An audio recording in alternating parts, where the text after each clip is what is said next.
Bueno, también saludar a todos aquellos que a través de la página están con nosotros. Ahorita el hermano Andrés se acordaba de los misioneros. Yo sé que hay algunos que nos ven en la distancia, como es el caso de el hermano Jeremías y su familia, la hermana Mónica, sus niños. Ellos siempre están pendientes, viéndonos, y nosotros siempre estamos orando por ellos. Amén. Voy a invitarlo a abrir su Biblia.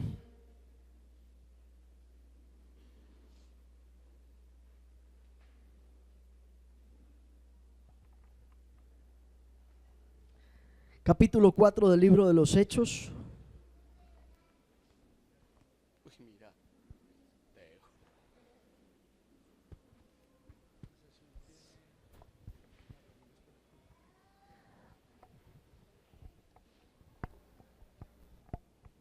Todas las hermanas que trabajan con recepción o con ujieres, todas las hermanas mujeres que trabajan con ujieres, tienen una reunión terminado este servicio. Acá en este ladito, en la parte de adelante, todas las hermanas que sirven al Señor en recepción. Amén.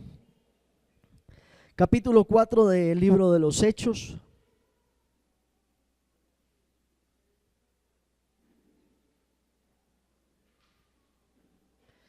Vamos a leer solo dos versos, el 32 y el 33.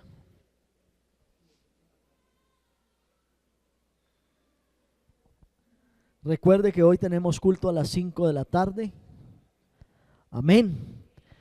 También es de carácter misionero. Y estará con nosotros un hermano, él es cantante, estará aquí entonando algunas alabanzas. Entonces, qué bueno que usted venga y podamos estar todos reunidos en el nombre del Señor y también disfrutar de esta parte. ¿A cuánto les gusta? Qué bueno que nos podamos deleitar. Él viene de otra ciudad y estará con nosotros entonando alabanzas para el Señor. Capítulo 4, versos 32 y 33. Dice la palabra del Señor: y la multitud de los que habían creído era de un solo corazón y un alma. Y ninguno decía ser suyo propio nada de lo que poseía, sino que tenían todas las cosas en común. Y con gran poder los apóstoles daban testimonio de la resurrección del Señor Jesús, y abundante gracia era sobre todos ellos. Amén. Esté cómodo esta mañana.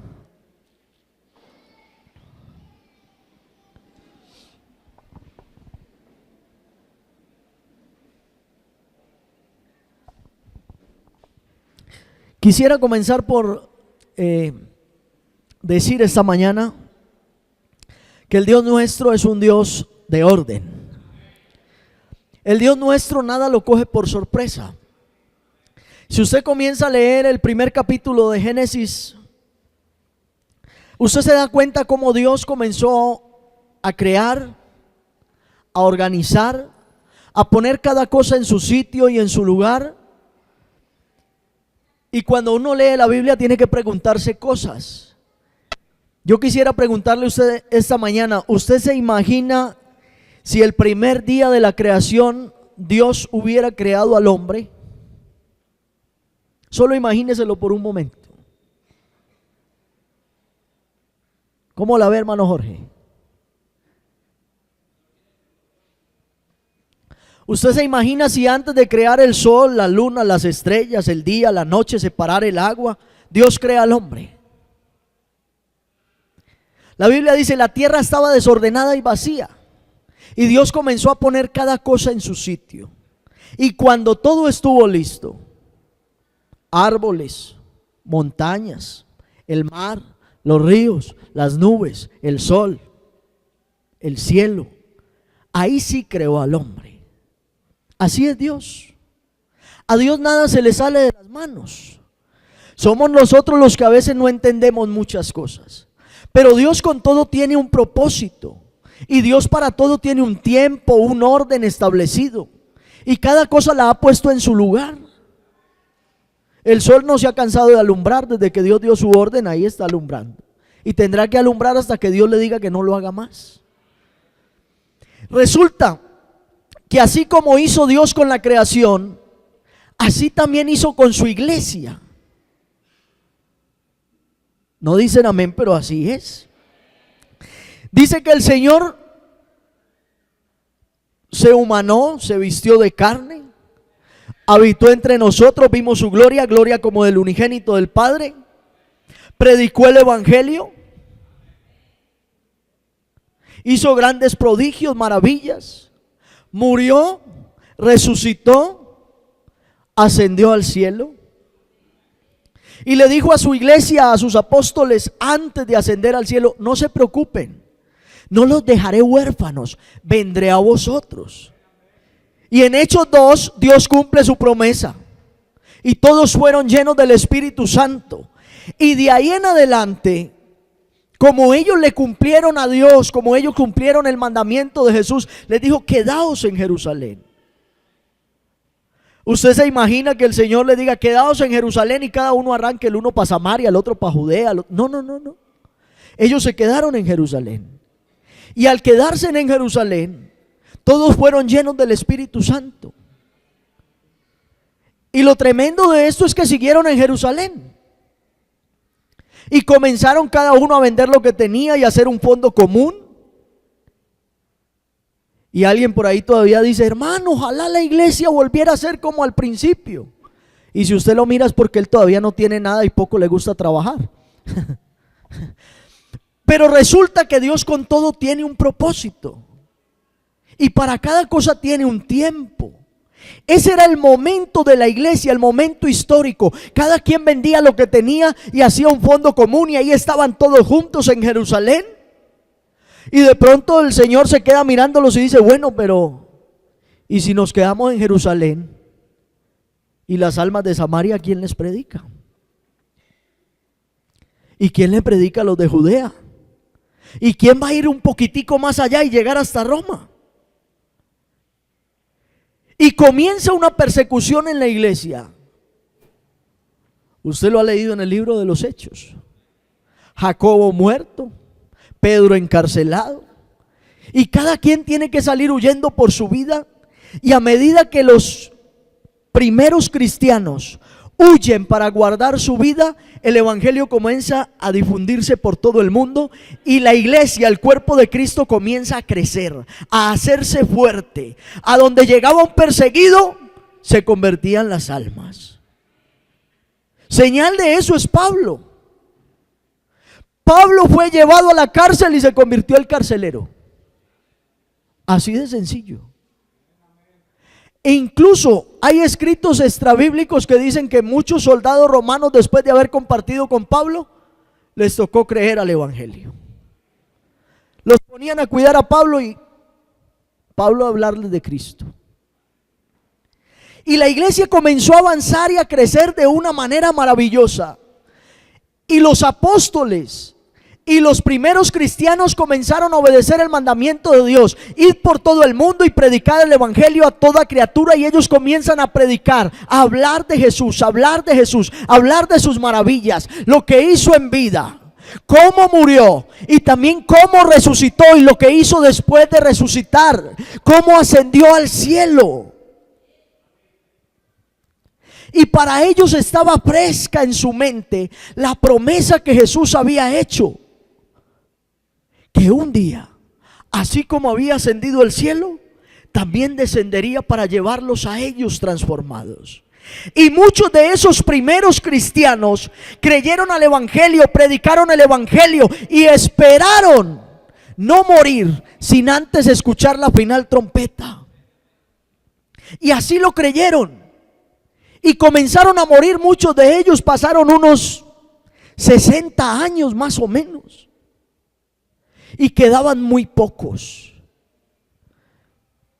Y entre los que quedaban, el uno estaba por allá en la cárcel. Y un día toman a Juan y lo destierran. Los romanos no quieren saber de Juan. Los judíos no quieren saber de Juan. Y entonces, como por hacerle un favor para no matarlo, lo envían a una isla, a Patmos. Y cualquiera diría: muy bueno, a una isla. Pero resulta que a esa isla el gobierno romano enviaba a todo el que no quería, a todo el que era demasiado problema para su gobierno. O sea que en la isla habían criminales, habían asesinos, habían revolucionarios, habría todo tipo de personas despreciables por el imperio, todo tipo de personas despreciables por la sociedad. Y Juan no es la excepción. Resulta que Juan es despreciado por el imperio, es despreciado por la sociedad, es despreciado por la gente del común. Y como es despreciado por tanta gente, entonces deciden enviarlo a la isla. Y cuando está en la isla,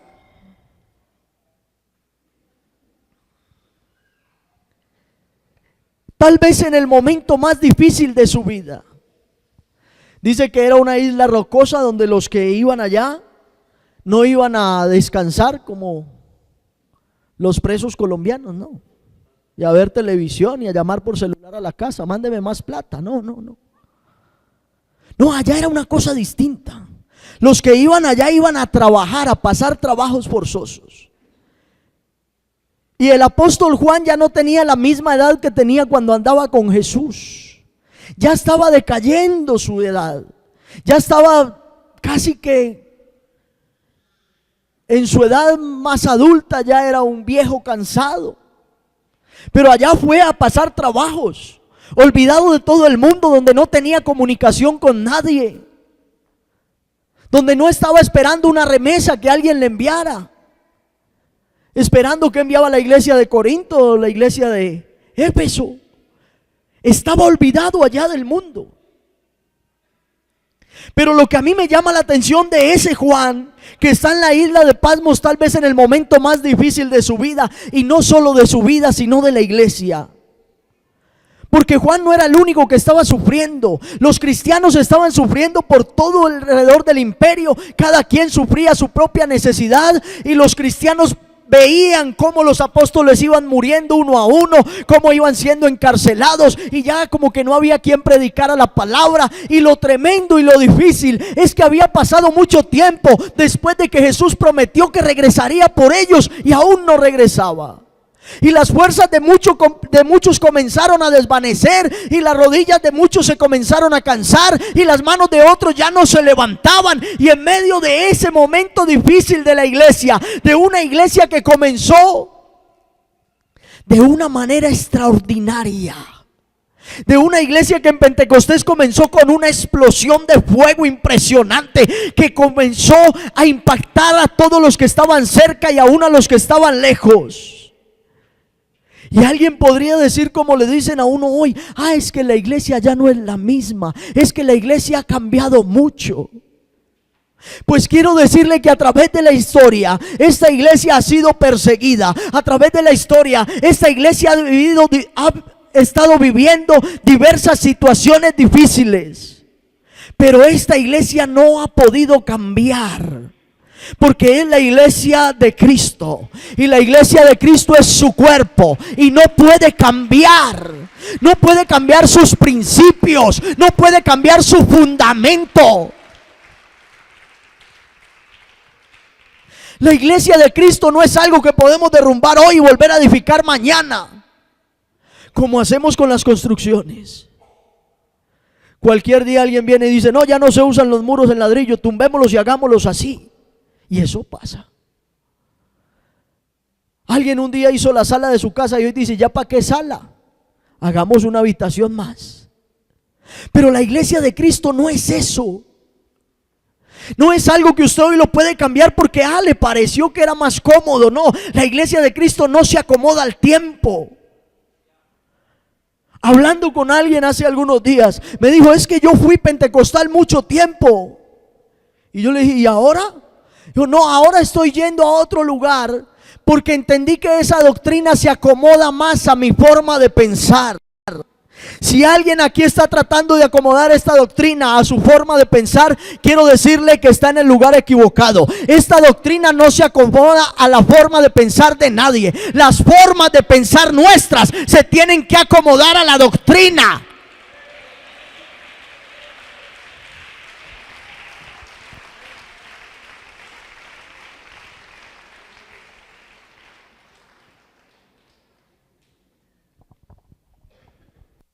Y entonces alguien se preguntará, como muchos se preguntaron en la época de Juan: ¿por qué ya no vendemos todo y hacemos un solo botín y repartimos y así nadie tendrá necesidades?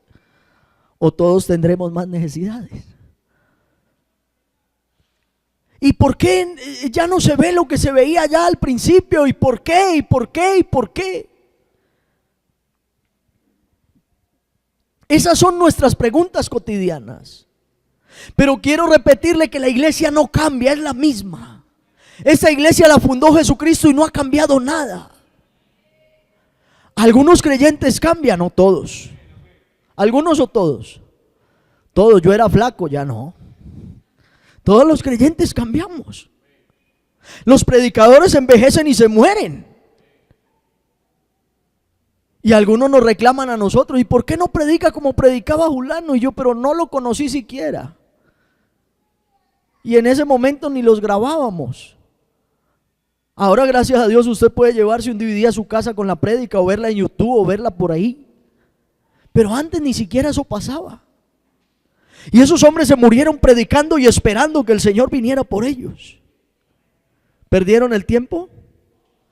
No, porque aunque están muertos, su esperanza no avergüenza. Porque aunque están muertos, se murieron creyendo y sabiendo que un día escucharán la trompeta, y aunque estén muertos, vivirán.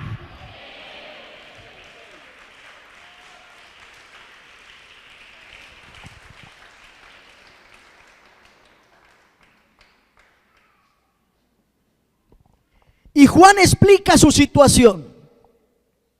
Dice lo que está viviendo. Apocalipsis capítulo 1 verso 9 dice: yo, Juan, vuestro hermano y copartícipe vuestro en la tribulación, en el reino y en la paciencia de Jesucristo, estaba en la isla llamada Pasmos por causa de la palabra de Dios y el testimonio de Jesucristo.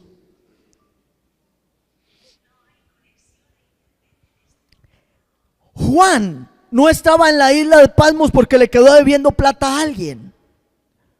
Juan no estaba en la isla de Pasmos porque hizo un mal negocio sin consultar primero a Dios.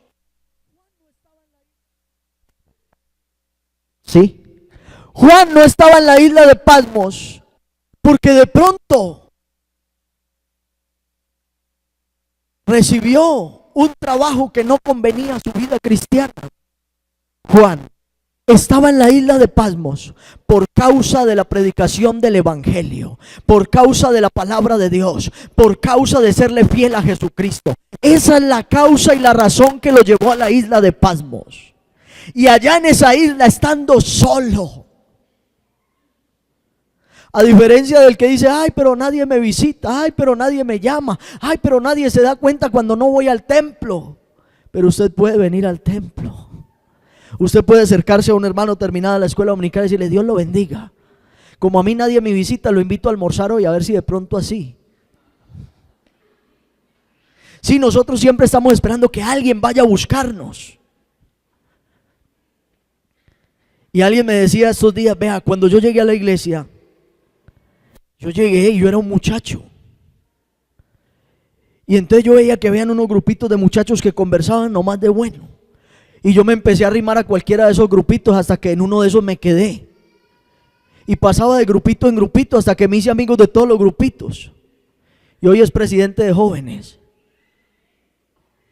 Es la diferencia de cómo veo las cosas. Hay gente que espera que pase una situación. Hay otros que producen las situaciones. Hay gente que espera que algo tremendo pase para consagrarse a Dios. Hay otros que se consagran para que algo tremendo pase. Son diferencias dependiendo cómo se miran las cosas. Hay gente que está esperando el campamento para que Dios haga algo grande en su vida.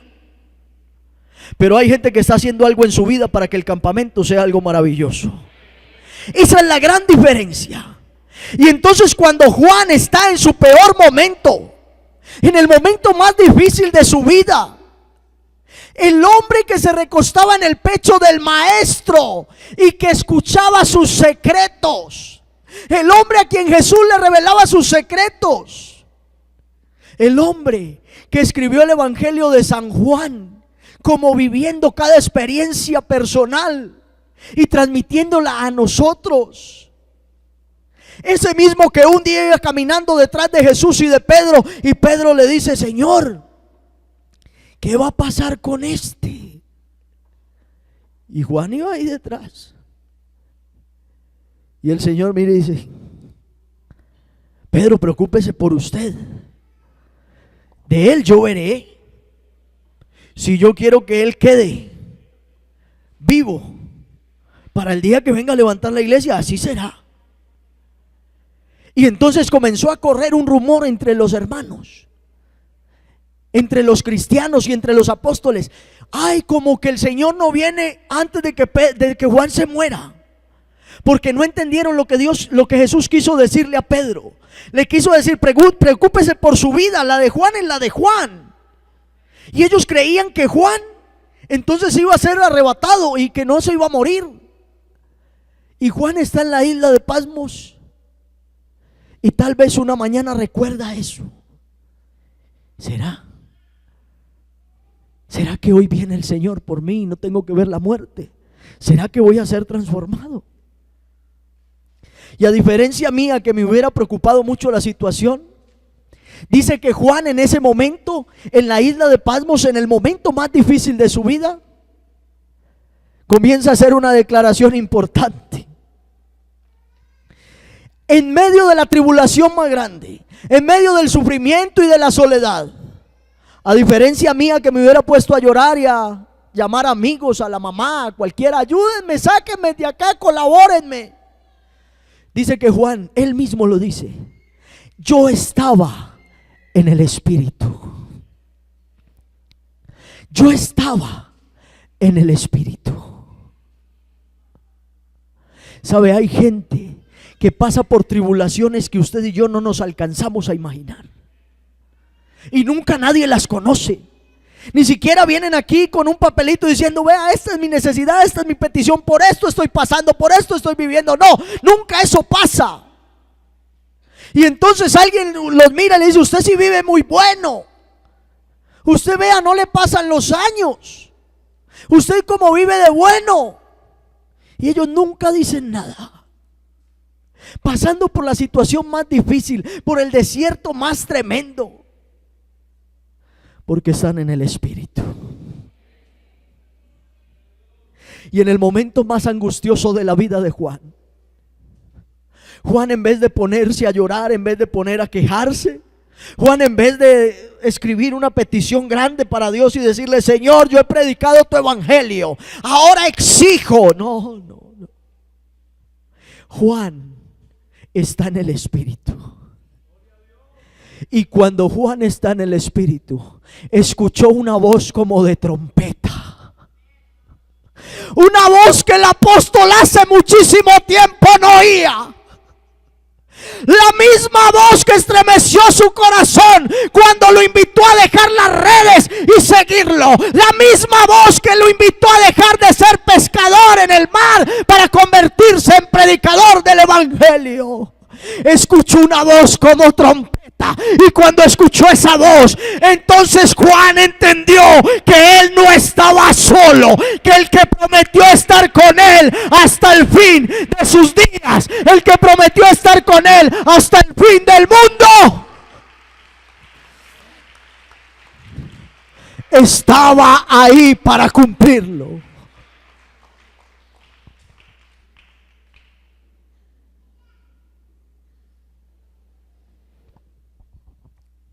Yo soy el alfa y el omega. Yo soy el principio y el fin. Y cuando comienza a escuchar eso, su alma comienza a sentir un refrigerio. Porque a uno le pueden decir: te vas a morir, y eso da mucho susto. Eso da una tristeza enorme. A uno le pueden decir: te vas a morir, y uno dice: ¿y qué hace mi hija? ¿Y qué hace mi esposa? Su esposa se casa con otro. ¿Ya? Y a ese otro su hija le dice: papá, soluciona el problema. No, entonces, pero me voy a morir. Pero cuando uno escucha una voz como la que escuchó Juan, que le dice: yo soy el alfa, el omega, yo soy el principio y el fin, lo que esa voz le está diciendo es: si se va a morir, muérase, que yo lo estaré esperando. Si va a vivir, viva, que yo lo voy a estar acompañando. Si va a sufrir, sufra, que yo no lo voy a dejar solo.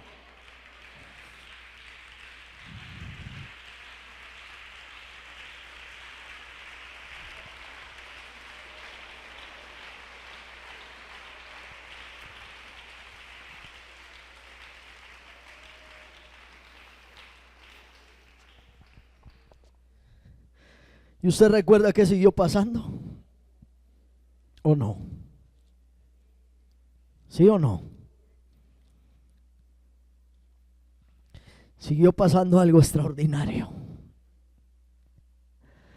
Dice que el Señor comenzó a decirle: escribe en un libro. Escríbele en un libro lo que está pasando, lo que va a pasar y lo que pasará después. En el momento más difícil de la vida de Juan, en el momento más difícil de la historia de la iglesia, entonces Jesús se presente una vez más y le pide a Juan que comience a escribir, porque su iglesia tiene que recibir nuevas fuerzas, porque su iglesia tiene que recibir un refrigerio, porque su iglesia tiene que salir de la tristeza, tiene que salir del dolor, tiene que salir de eso que está viviendo, de esa situación donde algunos ya creían que no había esperanza, donde algunos ya no le veían sentido a predicar. Entonces Jesús se hace presente y le dice: Juan, comienza a escribir. Y Juan comienza a escribir lo que va a pasar.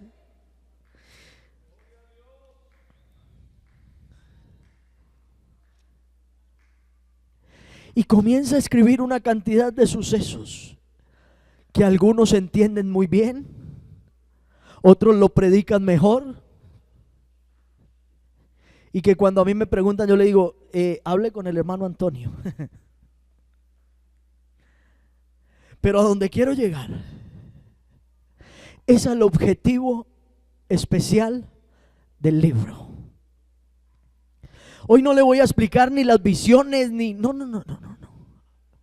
Quiero llegar al objetivo especial del libro. ¿Qué quería hacer Jesús con el libro de Apocalipsis? ¿Qué quiso hacer en ese momento de la iglesia, en ese momento histórico?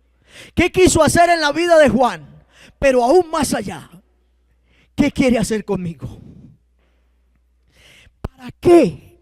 ¿Para qué Jesús utilizó a Juan para que escribiera ese libro? ¿Por qué no utilizó a Lucas, el médico, el gran historiador? ¿Por qué no utilizó a Pablo, el que más escribió en el Nuevo Testamento? ¿Por qué a Juan? ¿Por qué no puso a Juan a escribir cuando estaba tranquilo en Jerusalén? ¿Por qué esperó a que llegara a la isla de Patmos y viviera la situación más difícil de su vida?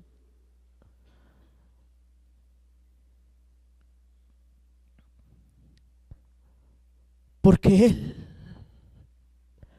para todo tiene un orden y un propósito. Y algunos todavía creen que Jesús llega tarde. Pero quiero decirle que Jesús ni se adelanta ni se atrasa. Jesucristo siempre llega en el momento indicado.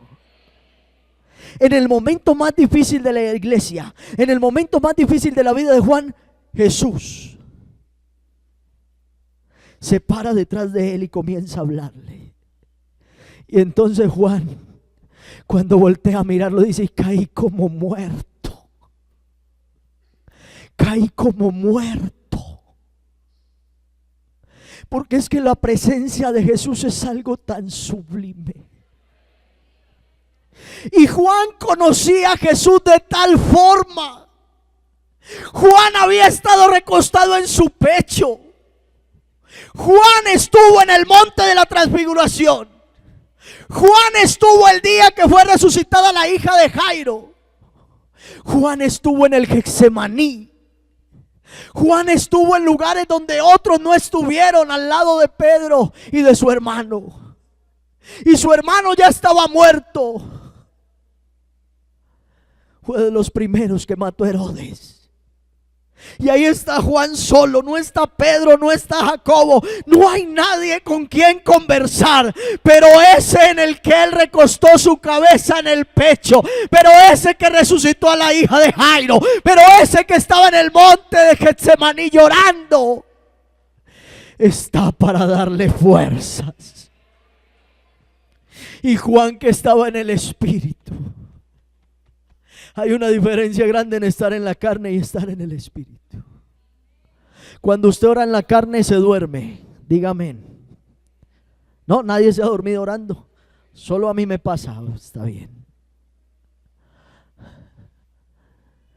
Cuando usted está en la prédica en la carne también se duerme. Cuando los jóvenes van a un campamento en la carne, juegan toda la noche. Tiran piscina todo el día. Y cuando queda tiempo juegan fútbol. Y viene y dice, ¿cómo le pareció el campamento? No bien, pero el predicador como que no era. Faltó organización. Pero cuando alguien está en el espíritu, puede estar en su empresa al lado de 200 o 500 compañeros que hablan. No me quiero acordar lo que hablan allá. Y cuando él está en el espíritu, alguien va y le dice al supervisor, allá está ese bobo de Juan Carlos llorando al lado de la máquina, algo le pasó. Y cuando el supervisor llega y dice, ¿usted qué le pasó? Dijo, no, esta producción que no da. ¿Y cómo no? Cuando uno está en el espíritu, no importa el lugar, no importa el culto, ni importa el predicador.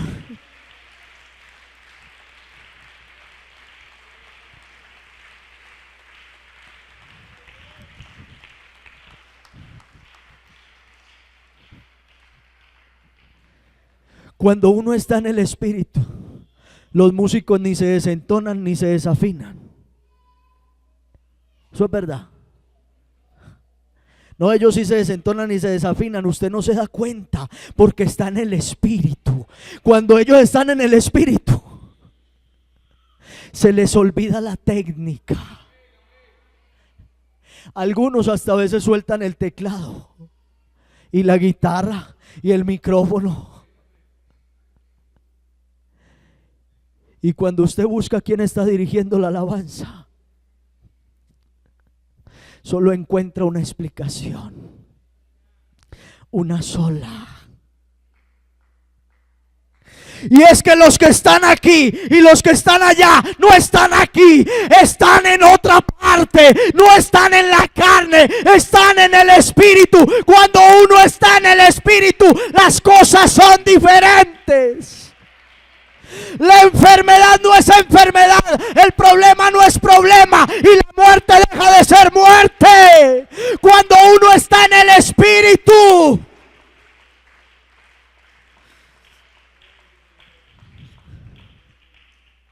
Cuando uno está en el espíritu no hay soledad. Cuando uno está en el espíritu no hay miedo. Cuando uno está en el espíritu no hay aflicción. Cuando uno está en el espíritu no hay dolor. Por eso nosotros estamos esperando que un día dejemos de estar en la carne y seamos transformados y podamos vivir en el espíritu para siempre.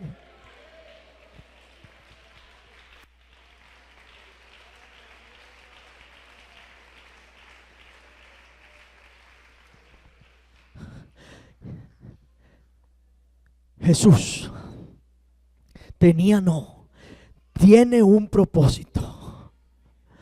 Y por eso fue escrito el libro de Apocalipsis.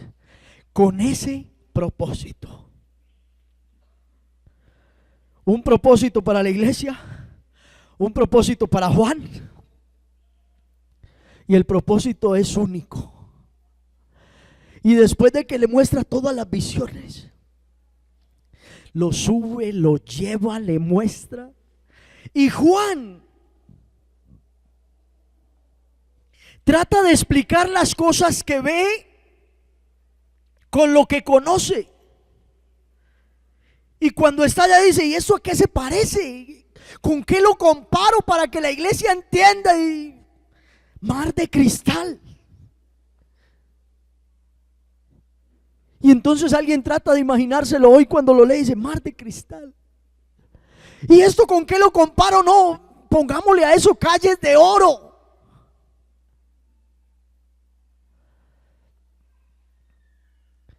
Pero a mí me gusta que Juan explica lo que está viendo, pero cuando ve a su maestro se queda sostenido en el tiempo. Y él como que quisiera encontrar la forma de mostrar lo que está viendo y como que no la encuentra, y entonces tiene que acudir a piedras preciosas, y entonces tiene que acudir a oro, a plata, a lo que él conoce, porque lo está viendo. Y ya no lo ve como lo vio el día que estaba en la cruz colgado, ya no lo ve así. Y entonces Juan, después de ver todas esas visiones y comenzar a escribir carta por carta a las iglesias, y comenzar a escribir lo que ve, lo que entiende, lo que alcanza a percibir, después de que habla con los ángeles, y agradecido con el ángel quiere arrodillarse a sus pies, y el ángel le dice: un momentico, Juan, levántate. Aquí solo hay uno al que se le doblan las rodillas.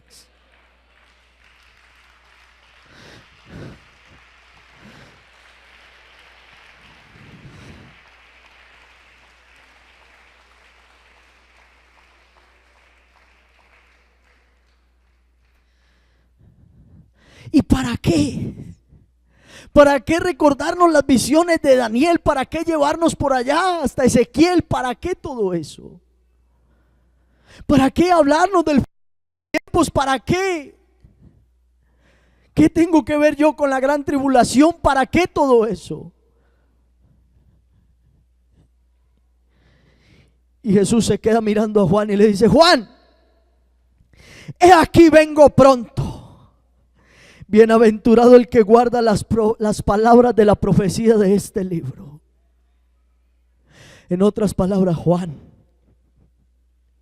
si en algún momento la duda llegó a ti, si en algún momento, por algún instante creíste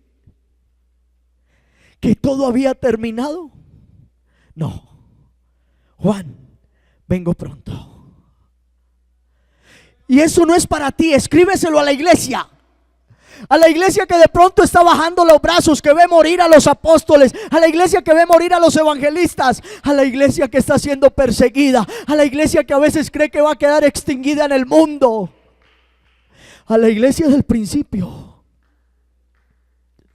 Pero Juan, el Señor le dice: no vaya a sellar las palabras del libro, porque la iglesia lo tiene que seguir leyendo, porque la iglesia lo tiene que seguir recordando. Ahí cuando alguien cree que ya no puede más, ahí cuando alguien cree que sus fuerzas se agotaron y se acabaron, ahí cuando la gente de la calle nos dice: bobo, bruto, ¿cómo se le ocurre seguir esperando a Jesús después de 2000 años? Pues yo tengo que decirte y recordarte: he aquí vengo en breve y mi galardón conmigo.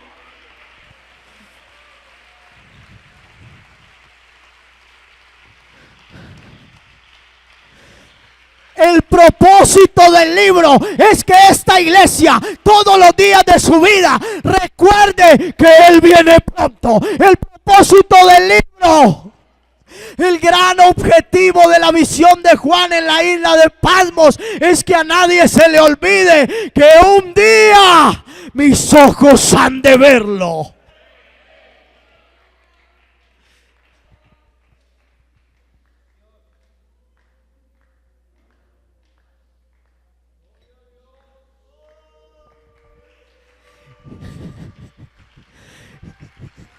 A Él sea la gloria esta mañana.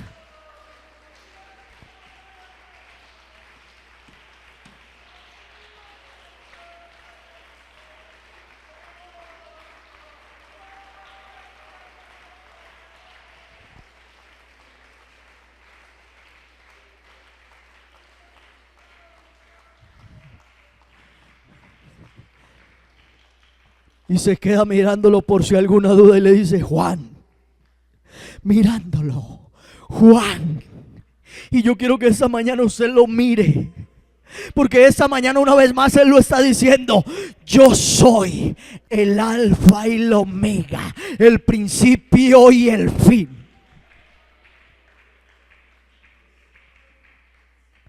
Ahí donde la Trinidad y el dualismo se queda sin fundamentos, ahí donde el ateísmo se queda sin con qué demostrar la inexistencia de Dios, ahí donde una palabra perfora el corazón del hombre para recordarle que solo hay un Dios, que solo hay un Dios y que es desde el principio y no tiene fin de días.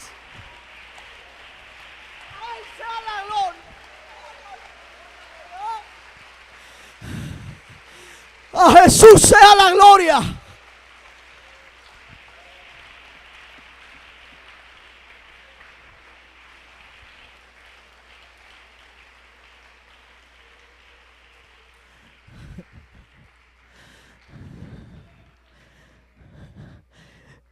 Jesús llevó a Juan en el momento más difícil de su vida, a donde ya había llevado a otro hombre.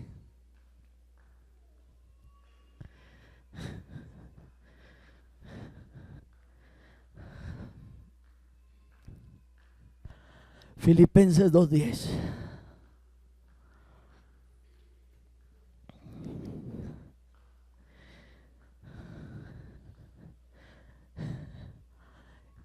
Había llevado allá a otro hombre. Mucho cuidado, yo no estoy hablando de una nueva doctrina, ni estoy, no. Sino que lo que le estoy diciendo es que para Pablo escribir lo que escribió en Filipenses 2:10, tenía que haber estado ahí para entender de que en el nombre de Jesús se doblará toda rodilla de los que están arriba en el cielo. Llámese Padre. Se doblará toda rodilla de los que están en la tierra. Llámese diablo o demonio. Y se doblará toda rodilla de los que están debajo de la tierra. Y no solo eso, sino que toda lengua confesará que Jesucristo es el Señor.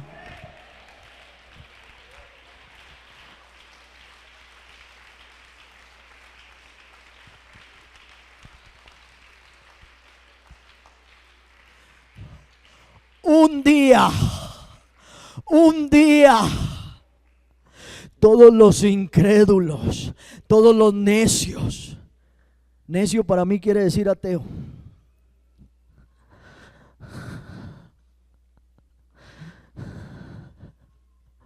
Todos los ignorantes. Y lo llamo ignorantes sin importar cuántas carreras y especializaciones tenga. Ignorante es el que dice que Dios no existe después de mirarse a un espejo. Ignorante es el médico, póngale la especialización que quiera, neurólogo, cardiólogo,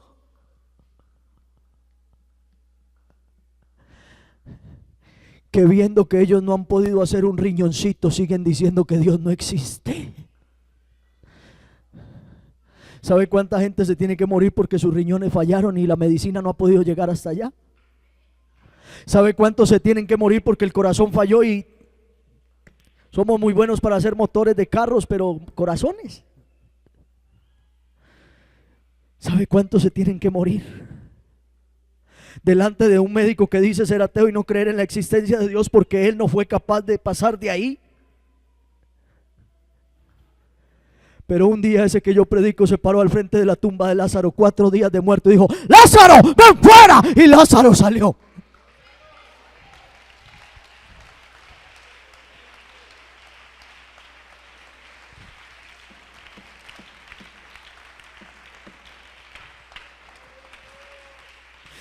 ¿Sabe qué le dijo Jesús a Juan? ¿Sabe qué le dijo dijo Jesús a Juan? En otras palabras,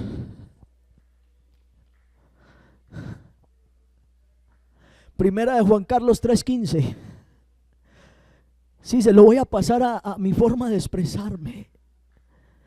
En otras palabras, le dijo, ¿sabe qué, Juan? Muérase. Usted se puede morir. Está enfermo, está triste, está viejo. Muérase. Y si alguien hoy aquí está, ay, estoy muy enfermo, quiere morir, muérase. ¿Cómo así? Dijo, sí. Jesús le mira a Juan y le dice, Juan, yo, Jesús, tengo las llaves de la muerte y el Hades. En otras palabras le dijo, Juan, muérase, que después de muerto yo voy a venir por usted y me lo voy a traer al cielo.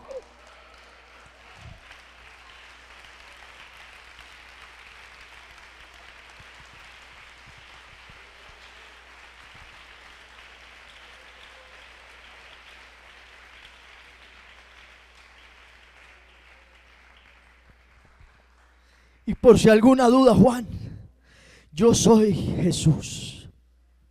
He enviado mi ángel para daros testimonio de estas cosas en las iglesias.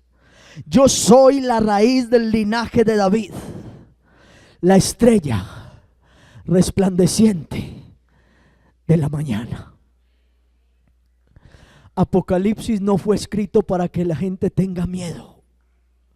Apocalipsis no fue escrito para espantar gente y asustarlas. Apocalipsis no fue escrito para que por allá un absurdo, un torto, un inepto haga películas asustando gente. No. Apocalipsis no fue escrito para que Hollywood se llene los bolsillos de plata a costa de los ingenuos que pagan su entrada a cine. Apocalipsis fue escrito para que esta iglesia recuerde que Él viene pronto.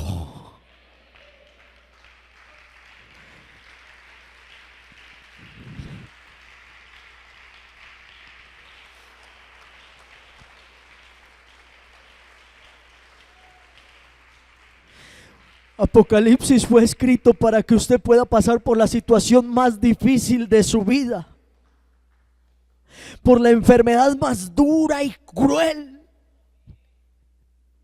porque hay enfermedades crueles que destruyen el cuerpo, acaban con un hombre, con una mujer.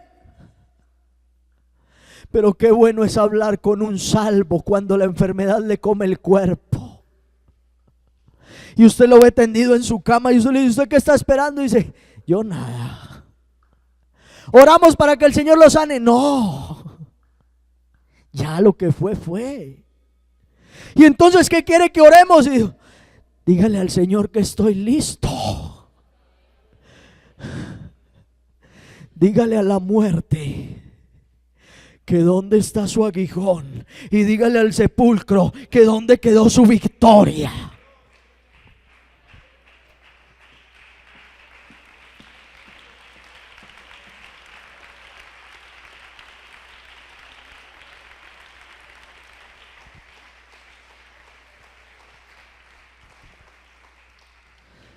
Mire, hay gente a la que esto no le importa. Y perdóname el atrevimiento, o no me lo perdone, pero aquí hay más de uno sentado que esto no le importa. Aquí hay uno desesperado esperando que esto se acabe para irse. Ay, ¿cuándo era que acaba? Qué cansón. 2000 años repitiendo lo mismo, que Él viene. Pero si a usted no le importa, tranquilo. Aquí nadie lo va a juzgar, ni nadie. No, eso es normal. Muchos cuando Juan escribió a las iglesias dijeron, ay, otra vez Juancito, ya no lo habían desterrado pues. Pero yo sé sí que aquí hay otros a los que esto en realidad les importa. Yo sé que aquí hay gente esperando que Él venga en las nubes.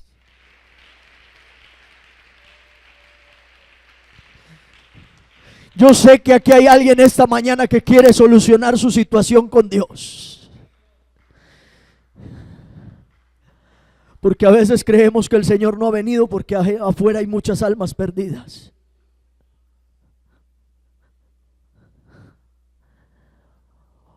O no ha venido porque hay muchos cristianos dormidos. Póngase en pie, por favor.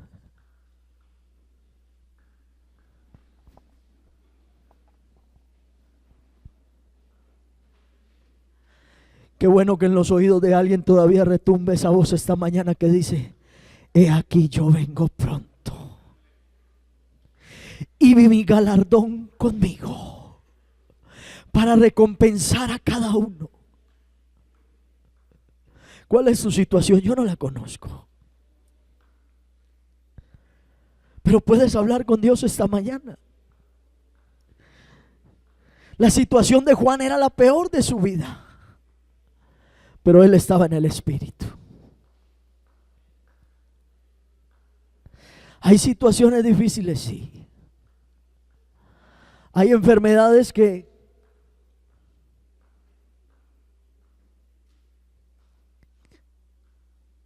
acaban con hombres y mujeres, sí. Pero hay una esperanza que no avergüenza.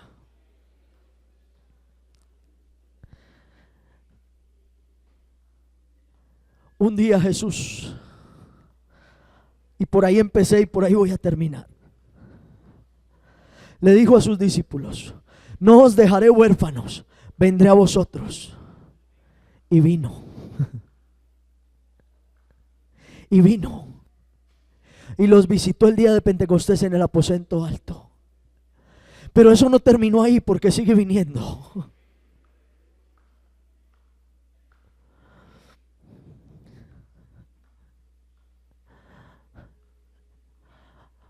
A mí me visitó un 15 de noviembre del 2004. Tal vez en el momento de mi vida que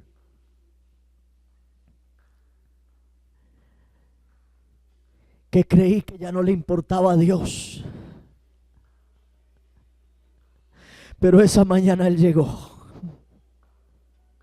Así como llega Él cuando nadie lo está esperando. Ahí estaba Juan parado como todas las mañanas en la isla de Palmos, esperando que alguien se le acercara con un látigo en la mano y le dijera: levante esas rocas del suelo, móntelas a esa carreta. Pero antes de que el látigo tocara su espalda, la voz que escuchó le dijo: Juan, yo soy el alfa y la omega, el principio y el fin. Cuando alguien está esperando morirse, ahí llega la voz de Jesús. Cuando alguien cree que ha esperado demasiado en esta iglesia y no pasa nada, ahí llega Jesús. Yo no sé si aquí todavía alguien lo espera.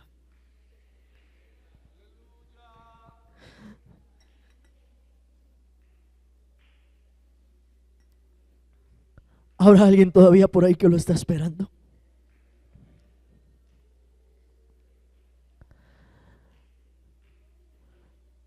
El Señor le dice a Juan: Juan, yo vengo pronto. ¿Y sabes qué dice la iglesia? Ven. Yo no sé si alguien por ahí esta mañana puede decirle: Señor, ven. El problema nuestro es que tenemos tantas cosas a que aferrarnos. Es que todavía no me he graduado, es que mis hijos no han crecido, es que mi hijo no se ha arrepentido, es que mi esposa no ha llegado a los pies del Señor. Pero qué bueno cuando alguien se olvida de todo y lo mira solo a Él y le dice: ven. La iglesia dice: ven.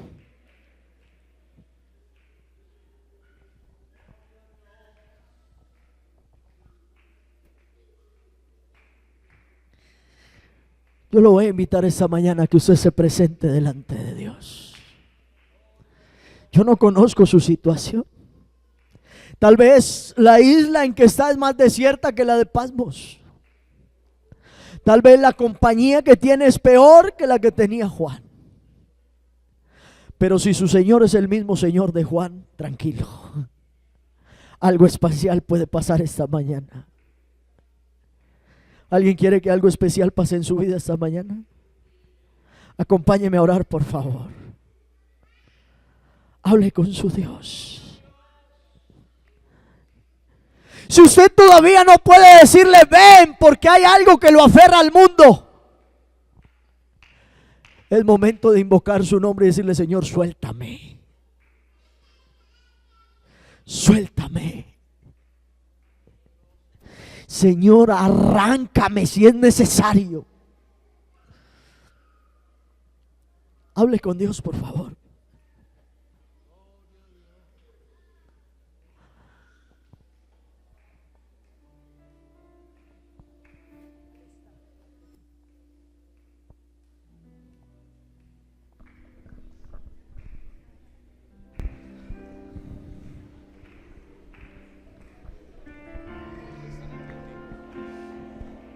Yo un día quiero estar frente de Él. Yo estoy completamente seguro que un día mis ojos lo verán. Ayúdeme a creer esta mañana. Sus ojos lo van a ver, sus ojos lo van a ver. Usted un día estará frente a Él y lo verá tal como Juan lo vio. Ya no lo verá crucificado, ya no. Ya no lo verá llorando en Getsemaní, ya no. Ya no lo verá llorando ante la tumba de Lázaro. Será algo extraordinario, algo tan diferente. Algo que sus ojos nunca han visto, algo que sus oídos nunca han escuchado, algo que su mente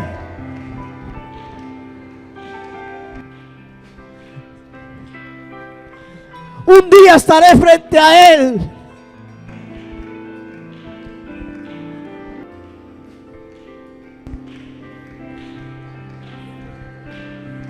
Y yo quiero que usted esa mañana se lo diga: Señor, al estar ante ti, un día cuando yo esté al frente del mar de cristal, al estar ante ti, adorando frente al mar de cristal, no habrá enfermedad, ni tribulación, ni angustia. Multitud, en asombro allí me habré de postrar, y mi canto uniré a millones proclamándote Rey, y mi gozo oirás entre las multitudes cantar. Un día estaremos frente a Él y cantaremos una canción nueva. Digno es el Cordero de Dios, el que fue inmolado en la cruz, digno de la honra y el poder, la sabiduría suya es, y al que está en el trono al único que está en el trono.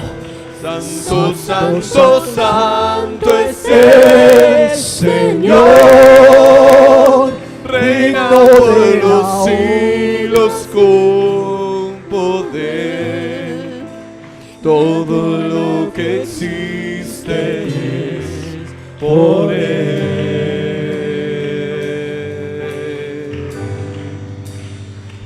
Al estar ante ti, Aleluya, adorando frente al mar de cristal, entre la multitud, en asombro allí me habré de postrar, y mi canto pronto uniré a millones proclamándote Rey, y mi voz oirás entre las multitudes cantar. Digno es el Cordero de Dios, el que fue inmolado en la cruz, digno de la honra y el poder, la sabiduría suya es, y al que está en el trono sea el honor. Santo, santo, santo es el Señor, reina por los siglos con poder. Todo lo que existe es por Él.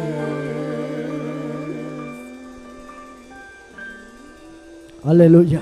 Todo lo que existe Gloria a Jesús. por Él. A Él sea la gloria esta mañana.